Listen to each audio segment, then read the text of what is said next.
তো আমরা তো বেশি ধন সম্পত্তি, আমরা লগে ঘেরা তুলনা চলে, কত ধন সম্পত্তির মালিক তাহে কেমবা হুদা কৃফন না, তে কৃফনের ধন কেটা খাইব ফিফরা। আমি তোমার কইয়া দিলাম এরার ধন সম্পদ ফিফরায় খাইব।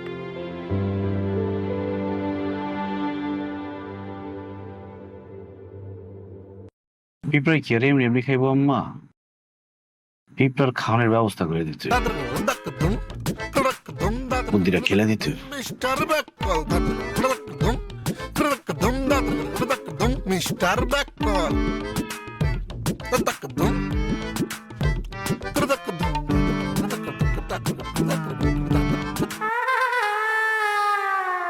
এই, তুমি একটা মেয়ে মানুষ, এত রাত্রে বাইরে কি করো? তাও ঘুমাও। তার আগে আপনি কোন, আপনি এখানে কি করতেছেন? চিনিছি, আমি এখানে একটা ইম্পর্টেন্ট কাজ করতেছি, যাও তো। এত রাইতে আপনি এখানে কি কাজ করতেছেন? কমো না, তবে কালকে সকালবেলা টের পাইবা কি কাজ করতেছি। ট্যাট তো আমি তখনই পাইছিলাম যখন আপনি আপনার পরিবারের লগে আইছিলেন আর আমার দিকে একটু আর চোখে তাকাইছিলেন, তখনই বুঝছি আপনি আমার উপর ক্রাশ খাইছেন।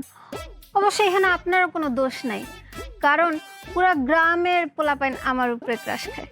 আচ্ছা ঠিক আছে, খাইছি খাইছি, এখন যাও তো, কাজ করতে তো, কাজটা শেষ হয়নি, পুরা বাড়ি ঘেরাও দিতেই।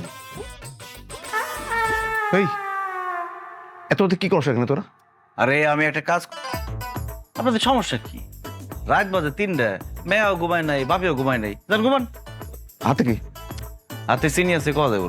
এগুলা কি? এগুলা কি কি এগুলা? হাতে চিনি থাকলে তো চিনি ছিলাম।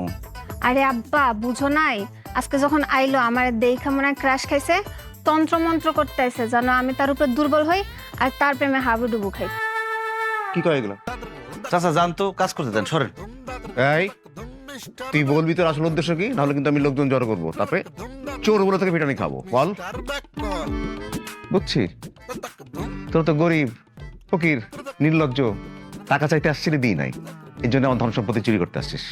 এত অহংকার করেন না, এই ধন সম্পত্তি কিছুই থাকবো না, ধন সম্পত্তি পিঁপড়ায় খাইবো। আর পিঁপড়ায় কিভাবে খাইবো সেই ব্যবস্থা করে দিয়ে গেছি। সকালবেলায় দেখবেন কিছুই নেই, পুরো ফকির হয়ে গেছেন গা। পিঁপড়ায় তো ধন সম্পত্তি খাইবো, পরেও খাইবো। এই